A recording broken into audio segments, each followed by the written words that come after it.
जैसे कि स्फीनोपेलेटाइन कहाँ है ना, तो जहाँ स्फीनोइड साइनस है और जहाँ पैलेट है वहां वो आर्टरी। ग्रेटर पैलेटाइन जहाँ पैलेट है, ठीक है। लेटरल नेजल नोज की साइड से आ रही है, यानी कि अब जगह के नाम, आर्टरी के नाम से उसकी जगह का पता लगा सकते हैं। और जाहिर है कि आर्टरी अपने सबसे करीब तरीन ही सप्लाई करेगी, इस तरह करना है, ठीक है। चलें आगे चलते हैं। Recording in progress.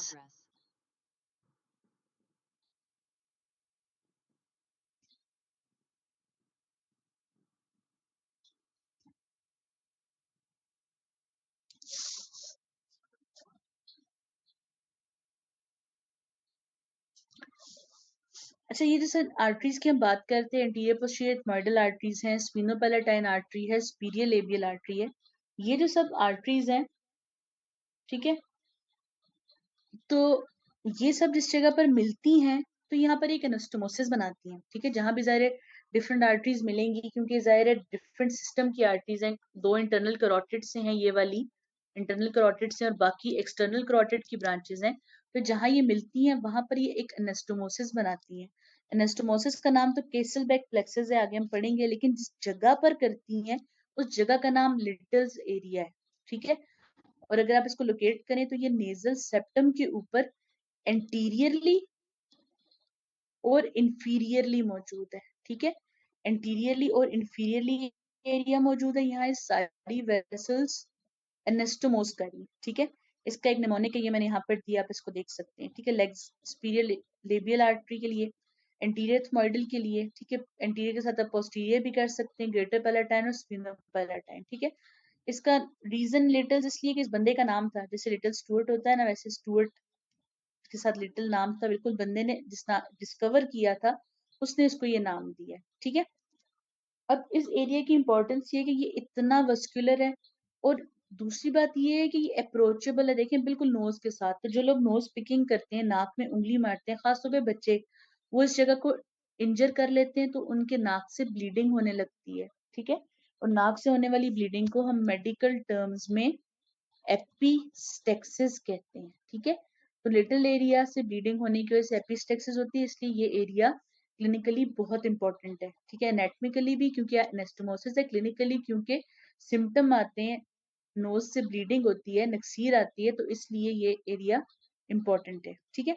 अब जो वेसल्स इकट्ठे मिली है ना, जगह का नाम तो लिटल्स एरिया था, ठीक है, लिटल्स एरिया था, लेकिन जो वेसल्स ने प्लेक्सस बनाया या एनास्टोमोसिस बनाया है, तो एनास्टोमोसिस का नाम कैसलबैक प्लेक्सस है, ठीक है।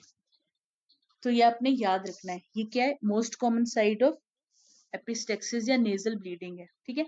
अभी जो इतनी सारी वेसल्स है, वैसे इसका फायदा यहाँ पर ये था कि ये इंस्पायर्ड एयर को हीट करें, ठीक है, मतलब इंस्पायर्ड एयर से हीट ले लें और उसके अलावा ह्यूमिडिफाई कर दें, ठीक है। लेकिन अब वेस्कुलर होने की वजह से, अप्रोचेबल होने की वजह से ब्लीड कर जाती हैं।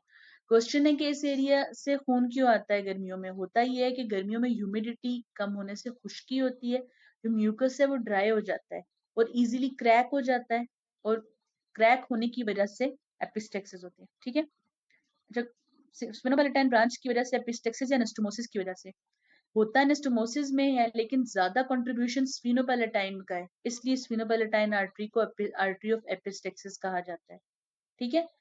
होती ब्लीडिंग एरिया से, बेसिकली लिटल्स एरिया से, ठीक है।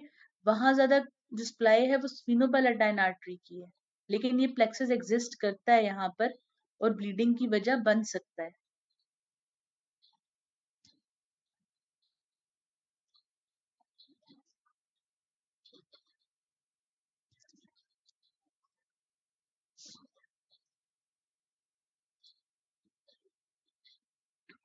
ये पिक्चर मैंने स्नेल से डाली है ताकि, क्योंकि कुछ लोग स्नेल को फॉलो कर रहे थे, कल डिस्कशन हुई थी, तो यहाँ देख सकते हैं बिल्कुल वही anterior ethmoidal artery, posterior ethmoidal artery, then sphenopalatine artery की ब्रांचेस हैं, ये फेशियल आर्टरी की ब्रांचेस हैं यहाँ से, ठीक है। लेबियल कह सकते हैं, लेबियल भी फेशियल आर्टरी की ब्रांच है, और ग्रेटर पैलेटाइन आर्टरी है। ये सब यहाँ आकर फिर एनास्टोमोस करें, ठीक है। ये किस पे आगे, ये लेटरल नेजल वॉल पे, और सेप्टम पे देख लें, सेप्टम पे anterior ethmoidal artery, posterior ethmoidal artery, उसके अलावा स्फीनोपेलेटाइन आर्टरी की सेप्टल ब्रांचेस हैं, ठीक है, और ग्रेटर पैलेटाइन आर्टरी है, और septal branch from the facial artery. ये सारे यहाँ पर केसल बेक्स एरिया में या लिटल्स एरिया में, ठीक है, केसल बेक प्लेक्सस है, लिटल्स एरिया एक ही जगह यहाँ पर ये सप्लाई कर रहे होते हैं, ठीक है। इनर्वेशन की बात करें तो जो नोज है इसकी इनर्वेशन को हम दो पार्ट्स में डिवाइड कर सकते हैं। एक तो ज़ाहिर जनरल सेंसेशन है ना, फीलिंग आना, टच फील होना, टेम्परेचर फील होना, और एक जो सेंसेशन है उसको स्पेशल सेंसरी सेंसेशन कहते हैं, जो कि सेंस ऑफ स्मेल है, ठीक है। स्पेशल सेंसरी जो इनर्वेशन है is the sense of smell, और इसको ऑल्फैक्टरी नर्व्स करवाती हैं। जनरल सेंसेशन नॉर्मल जैसे फीलिंग होती है टच की, वो नेजोपैलेटाइन नर्व और नेजोसीलरी नर्व करवाती है, ठीक है। ये मैक्सिलरी नर्व और ऑफ्थेल्मिक नर्व की ब्रांचेस है। जो अपर रीजन में है वो ऑफ्थेल्मिक नर्व के अंडर आएगी नेजोसीलरी, और जो लोअर रीजन में चीक के सामने है वो मैक्सिलरी नर्व के अंडर आएगी, ठीक है। और बाकी जो एक्सटर्नल स्किन जैसे डिस्कस किया कि ट्राइजेमिनल नर्व की बाकी ब्रांचेस सप्लाई करेंगी मेन ब्रांचेस, ठीक है। इस पिक्चर में देख सकते हैं हम नेजोपैलेटाइन नर्व की ब्रांचेस हैं, ठीक है। ऑल्फैक्टरी वो आ गई जो सेंस ऑफ स्मेल दे रही है। उसके अलावा एंटीरियर थमाइडल नर्व की ही आगे नेजोसीलरी ब्रांच है, ठीक है। ट्राइजेमिनल की ब्रांच है ऑप्थेल्मिक, जैसे एक्सटर्नल नोज में पढ़ा था। ट्राइजेमिनल की ब्रांच है ऑप्थेल्मिक, ऑप्थेल्मिक की ब्रांच है इंटीरियर थॉइडल, उसकी सेप्टल ब्रांच ये सप्लाई कर रही है, ठीक है। इसी तरह लेटरल वॉल पे देख लेते हैं, तो यहाँ पर एक्सटर्नल नेजल ब्रांच है एंटीरियर थॉइडल नर्व की, यहाँ पर भी ऑल्फैक्टरी बल्ब मौजूद है, ऑल्फैक्टरी नर्व्स मौजूद हैं, ठीक है। उसके अलावा posterior superior lateral nasal nerves हैं जो कि यहाँ पर सप्लाई करती हैं, ठीक है।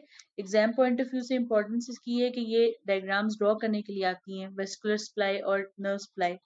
अब आपने ये डिटरमाइन करना है कि आपसे एग्जाम में क्या पूछा गया है। अगर नोज पूछा जाएगा सिंपली तो आप सेप्टम और लेटरल वॉल, यानी आता है कि नेजल कैविटी की, तो उसमें आप फिर सेप्टम और लेटरल वॉल दोनों जो है वो करवाते हैं, बनाते हैं, ठीक है। इसी तरह वेस्कुलर सप्लाई में भी होगा। सिंपली आपने ये याद रखना है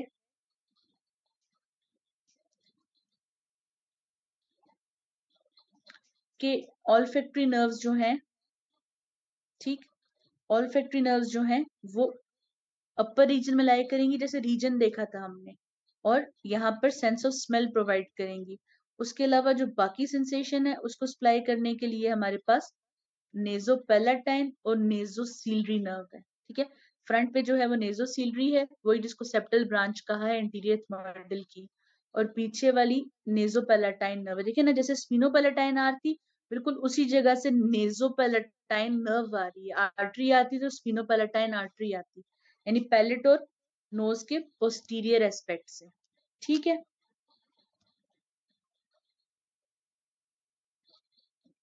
इसी तरह यहाँ पर देखिए, यहाँ डिफरेंस ये है कि यहाँ लेटरल नर्व्स के नाम से सुपीरियर लेटरल नर्व्स हैं, पोस्टीरियर और superior lateral nasal nerve, posterior और इंफीरियर यानी बैक साइड पे है, नीचे है, और लेटरल वॉल की है, तो पोस्टीरियर भी, इंफीरियर भी, लेटरल भी, और नोज की है तो नेजल नर्व्स, ठीक है। नामों के अंदर इनकी डिस्ट्रिक्शन है, ठीक है। क्वेश्चन है ऑल्फैक्टरी म्यूकोजा पर्पल क्यों होता है, उसके अंदर नर्व्स का मतलब शीथ का कलर है, ब्लड वेसल्स हैं, हाईली वेस्कुलर होता है, इसलिए, ठीक है। म्यूकस मेम्ब्रेन का कलर है, कोई स्पेसिफिक रीजन नहीं है। पर्पल नहीं होता, प्रॉपर रेश पिंक टाइप कलर होता है जो नॉर्मल म्यूकोजा का कलर है, ठीक है। ये दोनों डायग्राम्स किस एस्पेक्ट से बेटा, सिंपल नोज को कट करें, सेप्टम देखें किसी भी साइड से, लेटरल लेफ्ट से राइट से देखें तो ये सेप्टम है और ये लेटरल वॉल है। स्नेल की डायग्राम अगेन आसान थी समझने के लिए। पहले सेप्टम को देखते हैं, आगे कौन सी आ रही है, एंटीरियर थ्रोइडल नर्व या एंटीरियर नेजल नर्व आ रही है, ठीक है। आप ये वाली डायग्राम प्रेफर कर सकते हैं, आसान है याद रखनी, ठीक है। ऑल्फैक्टरी नर्व्स हैं, और पोस्टीरियर सुपीरियर नेजल नर्व है, ये आ रही है ऐसे, और नेजोपैलेटाइन नर्व वही जो इंसाइसिव कैनाल में से भी गुजरी थी, ठीक। अच्छा, अब ये है कि जो नर्व इनर्वेशन है ना नेजल कैविटी की, इसमें थोड़ी सी एनाटॉमिक वेरिएशन मिलती है। तो कहीं पे एग्जैक्ट, और नर्व के नाम भी डिफरेंट ऑथर्स डिफरेंट लिखते हैं, तो आप जो बुक फॉलो करते हैं जस्ट आप उसकी डायग्राम अच्छे से समझ लें, ठीक है, तो वो आप फिर कर सकेंगे, इसको इतना मुश्किल नहीं है ये, ठीक है। ऑल्फैक्टरी बल्ब वही lateral, superior, posterior nasal nerves, ठीक है, इंफीरियर वाली, और आगे एक्सटर्नल नेजल नर्व है, ठीक है, तो ये सारी नोज में सप्लाई करेंगे, ठीक।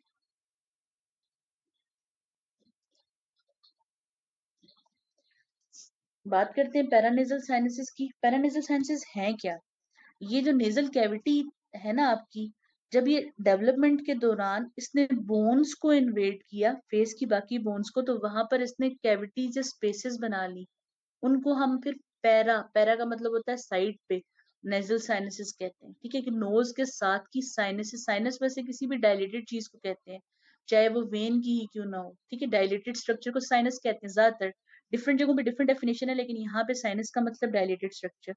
तो बना कैसे था? डेवलपमेंट के दौरान नेजल कैविटी ने जब बोन्स को इन्वेड किया, तो वहां पर वेसल्स का निमोनिक नहीं है बच्चे, वेसल्स समझ के याद करनी है बस, ठीक है, जिनका निमोनिक है ब्लड वेसल्स का मैंने बता दिया, नर्व्स का नहीं है, ठीक है। तो ये जो बोन्स के अंदर डायलेट हुई थी नेजल कैविटी, वो नेजल साइनसेस के तौर पर आई, ठीक है। अब इन नेजल साइनसेस की जरूरत क्या है, इंपॉर्टेंस क्या है, पहले इनके नाम देख लेते हैं। जो साइनस या जो एक्सटेंशन फ्रंटल बोन के अंदर है, फोरहेड के अंदर गई है, वो फ्रंटल साइनस है। जो चीक के अंदर आएगी यानी मैग्जिला बोन के अंदर, वो मैग्जिलरी साइनस है। जो इथमॉइड बोन के अंदर गई है वो इथमॉइडल साइनस है। फर्क ये है कि ये 3 पॉइंट्स में है, एंटीरियर इथमॉइडल साइनस है, मिडल है, पोस्टीरियर है, इनके लेवल की वजह से 3 है ना, ऊपर नीचे और ऐसे मिडल, ठीक है। और स्फीनॉइड बोन के अंदर जो एक्सटेंड हुई है वो स्फीनॉइड साइनस है। तो ये साइनसेस हैं, ठीक है। इस पिक्चर में आप देख सकते हैं, ये नोज थी ना सारी, ठीक है, नेजल कैविटी थी सारी, ये जब बोन के अंदर एक्सटेंड हुई है, तो यही इसी को हमने फिर साइनस कहा है, ठीक है।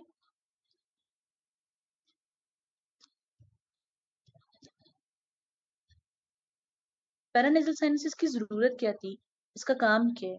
अब क्योंकि ये बिल्कुल खाली कैविटीज हैं, ठीक है, तो ये स्कल का या हेड का वेट कम करती हैं। अगर यहाँ पर भी कोई कंजेस्टेड बोनी स्ट्रक्चर होता, तो हमारे सर का वजन ज्यादा हो जाता है। ये अल्लाह ताला ने एक सिस्टम रखा है कि हेड का लाइट वेट है, तो हमें इसका कोई प्रेशर फील नहीं होता।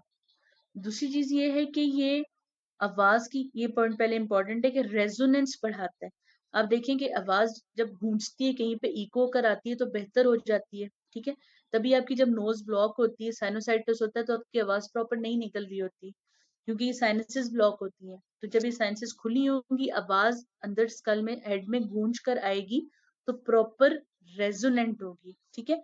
उसके अलावा इन साइनसेस के अंदर भी वही वाली एपिथीलियम, वही वाली म्यूकस मेम्ब्रेन होती है जो बाकी नेजल कैविटी में होती है।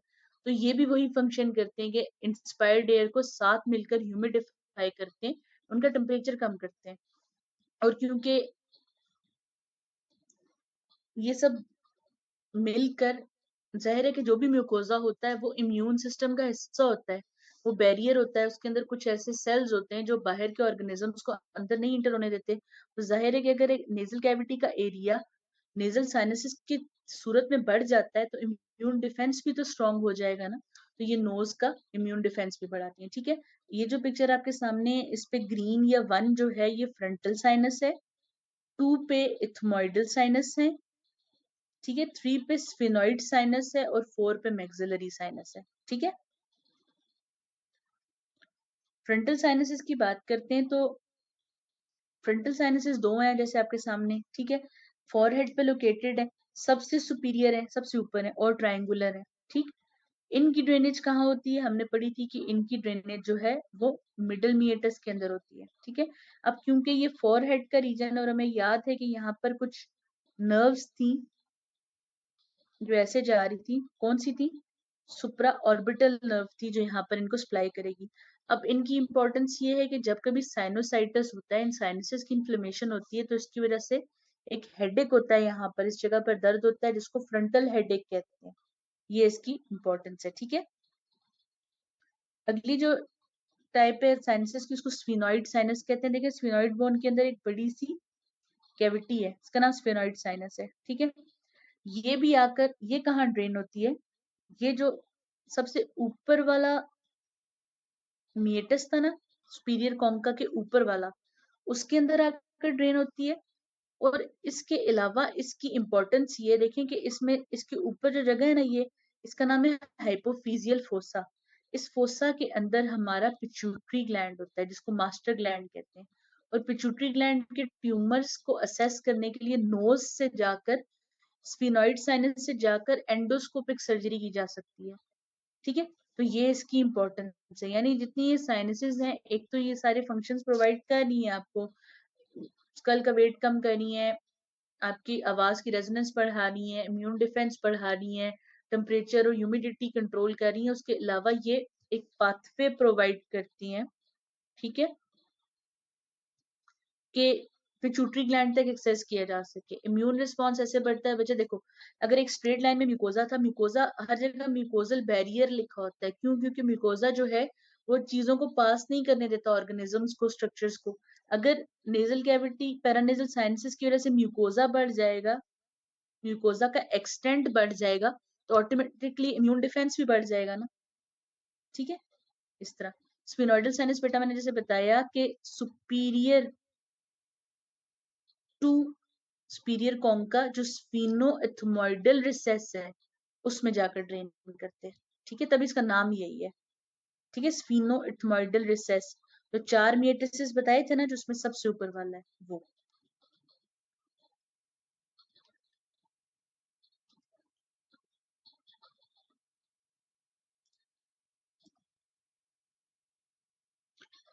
उसके बाद एथमोइडल साइंसेस आ जाते हैं, इनके ग्रुप्स हैं, ठीक है, मल्टीपल्स हैं, एंटीरियर मिडल और पोस्टीरियर होते हैं, ठीक है।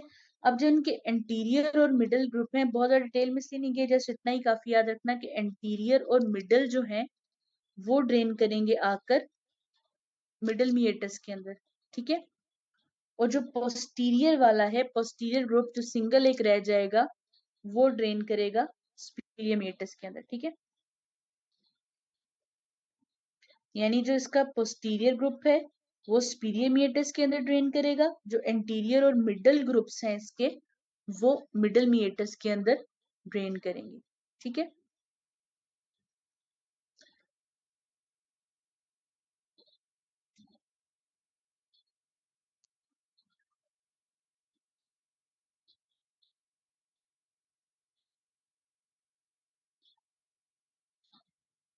अच्छा, क्वेश्चन है कि स्फिनोइडल साइनस की नर्व सप्लाई बताएं। जो आपने खुद देखा था, स्फिनोइडल साइनस के पास से स्फिनोपैलेटाइन नर्व निकल रही थी, तो वही इसको सप्लाई भी कर रही होती है। क्लिनिकल्स भी आगे देखेंगे बेटा, सारा कुछ करेंगे, जाएंगे इस पर, इसको वापस जाकर ड्रेनेज सारी चीजें डिस्कस करेंगे। जस्ट हैव सम पेशेंस, जाते हैं आगे, ठीक है, आहिस्ता आहिस्ता प्रोसीड करेंगे, हो जाएगा। मैक्सिलरी साइनस की बात करते हैं, ठीक है। मैक्सिलरी साइनस जो है वो सबसे मेन साइनस है, ठीक है, और ये चीक के अंदर लाई करती है। और जो भी साइनोसाइटिस होता है, इसमें सबसे ज्यादा ये इन्वॉल्व होती है, क्योंकि इसका साइज बड़ा है, इसकी ड्रेनेज भी बिल्कुल डायरेक्ट है मिडल मिएटस के अंदर।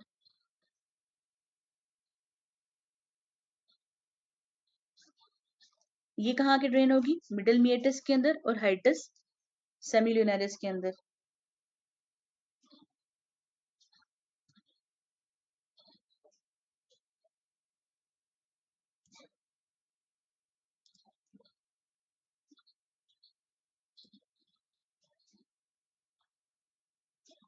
अच्छा, रेफरेंस क्या है कि स्पेस पर एंटीरियर मिडल और पोस्टीरियर साइनस, एथमोइडल साइनस नाम रखा है। बेटा इनकी जो लोकेशन है ना, वो 3D लोकेशन है।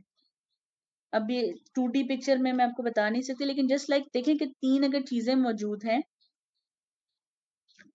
एंटीरियर जो आगे है, मिड में और थर्ड पे है, ऐसे एंटीरियर मिडल और पोस्टीरियर है ये, ठीक है।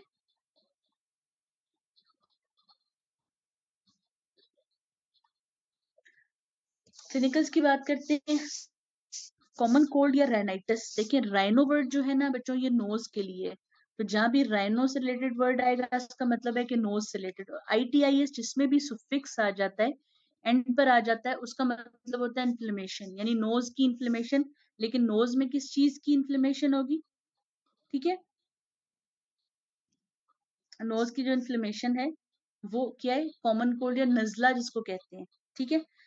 और एलर्जिक भी हो सकता है, इन्फेक्शन की वजह से हो सकता है, और तब होता है जब ज्यादा मौसम चेंज हो जाते हैं। मौसम चेंज होने से जाहिर ह्यूमिडिटी चेंज होती है, म्यूकस मेम्ब्रेन की मॉइस्टनेस में फर्क पड़ता है, इस वजह से फ्लू हो जाता है, ठीक है। अब पैरानेजल एयर साइनसेस जो हैं वो नोज की वजह से इन्फेक्ट हो सकते हैं, और सबसे कॉमन उसमें मैक्सिलरी साइनोसाइटिस, जैसा कि मैंने अभी बताया कि उसकी ड्रेनेज डायरेक्ट है, ठीक है, यानी कि जो ड्रेन कर रही है ना डक्ट साइनसिस को, नोज के बिल्कुल स्ट्रेटर ज्यादा जो है वो मैक्सिलरी आती है, और उसका साइज भी बड़ा है, तो ये ज्यादा इन्फेक्ट होता है, ठीक है। जो चीज इन्फ्लेम्ड होती है वो म्यूकस है, जो नोज के अंदर म्यूकस मेम्ब्रेन लाइन कर रही है ना वो लाइन, ठीक है। अब नोज जो है वो एंटीरियर क्रेनियल फोसा से, यानी जहाँ ब्रेन की जहाँ लोकेशन है स्कल की, क्रिब्रिफॉर्म प्लेट के थ्रू कनेक्टेड है, और यही एक रूट है जिससे इन्फेक्शन स्प्रेड होते हैं। उसके अलावा लेक्रिमल अपरेटस, क्योंकि ज़ाहिर टीयर्स यहाँ पर आकर ड्रेन करते हैं, तो जो भी कोई पाथवे या गेटवे होता है ना वो स्ट्रक्चर्स भी लाता है, और वो इन्फेक्शन के स्प्रेड का भी एक रास्ता होता है, ठीक है। तो जो जो स्ट्रक्चर्स आकर नोज में खुलते हैं वो सब इन्फेक्शन के भी गेटवे हैं, ठीक है। अगर क्रिब्रिफॉर्म प्लेट का साइनसेस रिवाइज करवाऊंगी एंड पे, डोंट वरी, ठीक है। अगर क्रिब्रिफॉर्म प्लेट का फ्रैक्चर हो जाए, ठीक है, तो जो CSF है ना वो नोज से ड्रिबल करता है, इस चीज को CSF राइनोरिया कहते हैं। जैसे मैंने को बताया राइनो वर्ड का मतलब नोज है ना, तो जब ओरिया वर्ड कहीं पे फिक्स होगा उसका मतलब होगा किसी भी चीज का ऊज होके लीक होके आना। तो जाहिर है कि जो ब्रेन और नोज के दरमियान बैरियर है, अगर वो किसी वजह से ब्रेक हो जाता है, टूट जाता है, तो ब्रेन का जो फ्लूइड है वो नोज से ड्रिबल करेगा ना, इस कंडीशन को हम CSF राइनोरिया कहते हैं, ठीक है। ये जैसे आपको दिखाया हुआ एंटीरियर क्रैनियल फोसा था, यहाँ पे क्रिब्रिफॉर्म प्लेट थी, अगर ये टूट गई डैमेज होगी तो CSF बहकर नोज में से आएगा ना, तो इस कंडीशन को हम CSF राइनोरिया कहते हैं।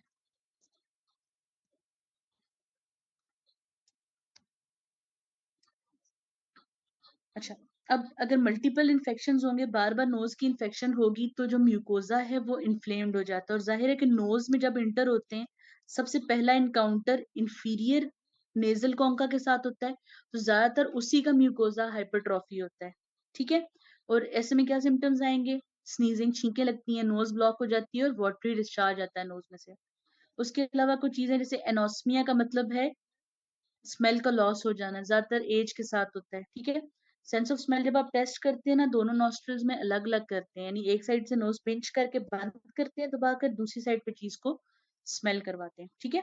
एक दफा लेफ्ट पे एक दफा राइट पे ऐसे टेस्ट करते हैं, इकट्ठे दोनों नॉस्ट्रल्स में नहीं करते, क्योंकि जाहिर है कि सेप्टम की वजह से पार्टीशन है, दो सेपरेट स्ट्रक्चर्स हैं, दो सेपरेट नर्व्स हैं, लेफ्ट साइड पे राइट साइड पे ऑल्फैक्टरी सप्लाई कर रही है, तो इसलिए दोनों साइड्स को टेस्ट करना जरूरी है। और एलर्जिक रेनाइटिस जो है वो थोड़े टाइम के लिए आपकी सेंस ऑफ स्मेल कम कर देता है, क्योंकि इतनी इन्फ्लेमेशन होती है कि, अब देखिए स्मेल आने के लिए फिजियोलॉजी में आप पढ़ेंगे, जरूरी है कि स्मेल जो पार्टिकल्स हैं वो मॉइस्ट हो, उनको ये nerves as sensation, as chemical sensation pick करें। देखें जब आप जुबान से कोई चीज टेस्ट करते हैं, उसका टेस्ट तब आता है जब वो घुल कर आए मुंह में, अगर आपका माउथ ड्राई हो तभी तो टेस्ट इम्पैक्ट होता है, बिल्कुल इसी तरह अगर नोज ड्राई होगी तो सेंस ऑफ स्मेल इम्पैक्ट होता है, ठीक है। सेंस ऑफ स्मेल इम्पैक्ट होगा अगर नोज में एलर्जी या इन्फेक्शन होगी, ठीक है। कोविड में भी सेंस ऑफ स्मेल इसलिए खत्म हो जाती थी कि उसमें वायरस जो है वो म्यूकोजल बैरियर्स पे, मतलब म्यूकोजा पे अटैक करता था, नर्व्स पे अटैक करता था इसलिए, और यही रेनाइटिस करता था, ठीक है। अब साइनसिस की इन्फेक्शन को हम साइनोसाइटिस कहते हैं, ये हेडेक करता है, थिक प्यूरलेंट डिस्चार्ज, देखा होगा ना येलोइश सा डिस्चार्ज आता है नोज में, ठीक है। डायग्नोज आप कैसे करते हैं, ट्रांसल्यूमिनेशन यानी लाइट से, और रेडियोग्राफी एक्सरे कर कर, ठीक है। जब आप एक्सरे करते हैं, वैसे तो सारे साइंसेस खाली होती हैं, उनको ट्रांसपेरेंट नजर आना चाहिए, लेकिन जब उसमें इन्फेक्शन होती है, फ्लूइड भर जाता है, तो साइनस हमें एक्सरे पे ओपैक नजर आती है, ठीक है। मैक्सिलरी साइनस जैसे पहले बताया सबसे ज्यादा इन्वॉल्व है इसके ड्रेनेज के पैटर्न की वजह से, ठीक है। इसमें इससे ज्यादा डिटेल में आपको जाने की जरूरत नहीं, ये जो ऑपरेशन है सर्जरी ये थोड़ी ईएनटी के लेवल की चीज है, इसको आप बेशक स्किप कर सकते हैं। इसमें है ये बेसिकली कि टीथ के लेवल पे सर्जरी के लिए ओपनिंग बनाई जाती है, इसको कॉल्ड्रेक क्लर्क ऑपरेशन कहते हैं, ठीक है। इसमें आप डिटेल में थोड़ा सा नहीं जाएंगे। राइनाइटिस किसी भी वजह से बच्चे इन्फेक्शन से एलर्जी से हो सकता है, ठीक है। उसके बाद है कि बैक्सिलरी साइनस का जो कार्सिनोमा ये कैंसर है ना, वो म्यूकोजल लाइनिंग से आता है। अगर म्यूकोजा किसी वजह से ओवर ग्रो कर जाए तो वो क्या कहलाता है, कार्सिनोमा। और कार्सिनोमा सिम्टम कैसे प्रोड्यूस करेगा ये डिपेंड करता है कि वो किस डायरेक्शन में जाएगा। यानी जैसे ये मैक्सिलरी साइनस है, इसके अंदर ट्यूमर हो गया है, अब ये इसकी जिस भी वॉल को इन्वेट करेगा, जिस भी तरफ प्रेशर डालेगा, ये वैसे सिम्टम्स लाएगा, ठीक है। राइनाइटिस की ट्रीटमेंट बेटा एंटी एलर्जिक होगी, एंटी इन्फेक्शन मतलब चीजें लेंगे आप, एंटीबायोटिक्स। पहले ये टॉपिक कंप्लीट कर लें, फिर हम इनसे क्लिनिकल साइड पर जाते हैं, ठीक है। अब अगर मैक्सिलरी साइनस के ऊपर ऑर्बिट है, ऑर्बिट के अंदर चला जाता है ट्यूमर, तो आई बॉल प्रोड्यूस कर जाएगा, बाहर की तरफ मूव करेगा, इसको प्रोप्टोसिस कहेंगे। और वीएन इम्पैक्ट होगी, दो दो नजर आने लग जाएगा, इसको डिप्लोपिया कहते हैं, ठीक है। इसी तरह अगर इंफ्रा ऑर्बिटल नर्व इन्वॉल्व होगी ऑर्बिट की वजह से, तो वहां पर पेन और एनेस्थीसिया होगा। अगर मैक्सिलरी साइनोसाइटिस का फ्लोर इन्वॉल्व हो जाता है तो पैलेट के अंदर बल्ज करके आ जाएगा। अगर फ्रंट पे आता है तो टीथ पे प्रेशर रहेगा, बैक पे जाएगा तो पैलेट पे, यानी मैक्सिलरी साइनस के इर्द गिर्द जो भी स्ट्रक्चर्स हैं, जिधर भी उसका कैंसर प्रोट्रूड करेगा वो वहां सिम्टम प्रोड्यूस करेगा, ठीक है। मीडियल डायरेक्शन में जाएगा तो नेजल ऑब्स्ट्रक्शन करेगा, ठीक है। और लेटरल डायरेक्शन में जाएगा तो फेस पे स्वेलिंग करेगा, ठीक। तो इसी तरह अगर लेटरल डायरेक्शन में फेस पे स्वेलिंग, और आपको प्रॉपर जहां पे लिप्स और गम्स है वहां पर आपको स्वेलिंग नजर आएगी। जैसे देखिए मैं इस वाली पिक्चर से देखते हैं एक दफा। अब देखिए मैक्सिलरी साइनस है, इसके अंदर ट्यूमर है, ऊपर जाता है तो ऑर्बिट पे इम्पैक्ट करेगा, आई बॉल पे ट्यूट कर जाएगा, नीचे जाएगा तो टूथ पे प्रेशर डालेगा, मीडियल साइड पे जाएगा नोज को ब्लॉक कर देगा, लेटरल साइड पे जाएगा तो चीक पे बल्ज दिखाएगा, ठीक है। यानी जिस डायरेक्शन में ट्यूमर जाएगा वहां पर वो इम्पैक्ट करेगा।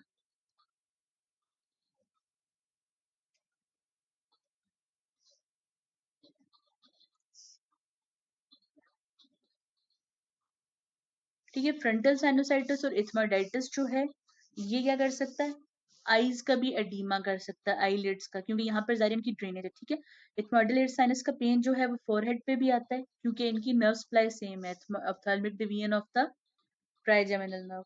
मैक्सिलरी साइनोसाइटिस का pain maxillary division of the trigeminal nerve पे आएगा, ठीक है। तो एक दफा हम दोबारा चीजों को गो थ्रू करते हैं, वापस जाकर देखते हैं जो आपने करनी थी। Recording stopped.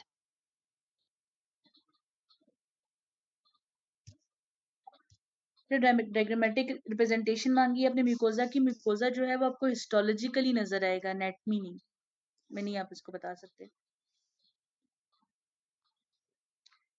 मुझे देखिए क्वेश्चंस पूछे, मैं आपको हर चीज आंसर करूंगी, लेकिन कोशिश करने के रेलिवेंट रहे ना, एनाटॉमी से रेलिवेंट रहे। आंसर मैं कर सकती हूँ, लेकिन आप टॉपिक से हट जाते हैं इतना क्लिनिकल जाने में।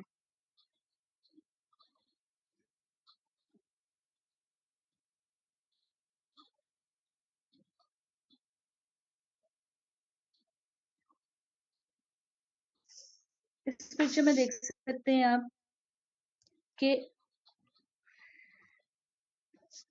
यहाँ पर सारी ड्रेनेजेस आ रही हैं, ठीक है। ये मिडिल मिएटस है, इसके अंदर फ्रंटल साइनस की, मैक्सिलरी साइनस की और इथमॉइड एंटीरियर मिडिल की ड्रेनेज है। जो सुपीरियर मिएटस है ये वाला, इसके अंदर जैसे स्मॉइड की पोस्टीरियर वाली साइनस की ड्रेनेज है। जो ऊपर स्फीनोइथमॉइडल रिसेस है, इसके अंदर स्फीनोइड साइनस की ड्रेनेज है। और जो इंफीरियर मिएटस है इसके अंदर नेजोलैक्रिमल डक्ट की ड्रेनेज है, ठीक है।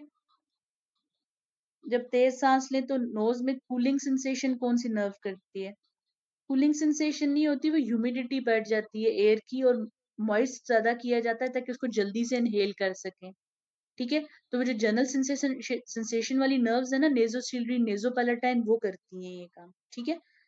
समर में ड्राई एनवायरनमेंट से म्यूकोजा क्रैक होता है, ब्लीडिंग होती है। विंटर में क्यों नहीं होता? विंटर में ह्यूमिडिटी ज्यादा होती है ना, मॉइस्ट। देखिए, ड्राइनेस नहीं होती, मतलब देखिए स्किन की ड्राइनेस और म्यूकोजा की ड्राइनेस का फर्क है, एयर के टेम्परेचर का फर्क है, उस वजह से ये चीजें होती हैं, ठीक है।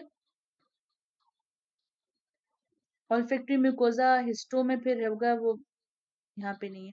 राइनाइटिस की ट्रीटमेंट जैसे मैंने को बताया, एंटी एलर्जिक एंटीबायोटिक रीजन को ट्रीट करते हैं, ठीक है।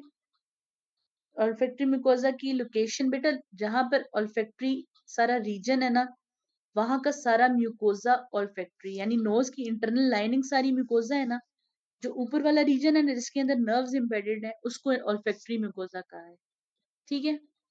ये इसकी लोकेशन है बस सिंपली।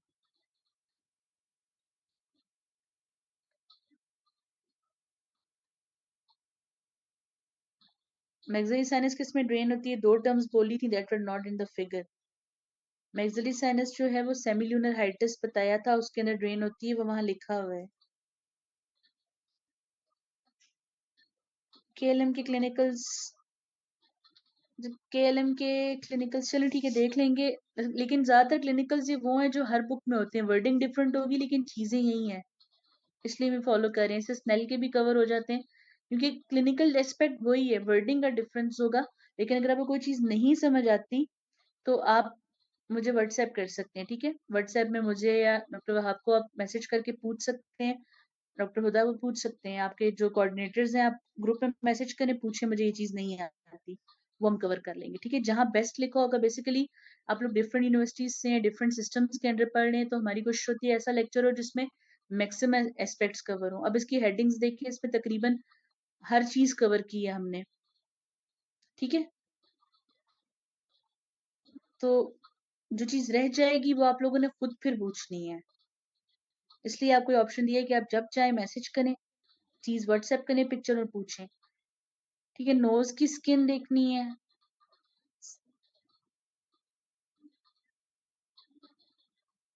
ये लें जी, देखिए नोज की स्किन है, ठीक है, थिक और थिन है। थिक वाली मूव नहीं करती, थिन वाली मूव करती है, ठीक है। स्लाइड्स भी शेयर हो जाएंगी। और कोई चीज?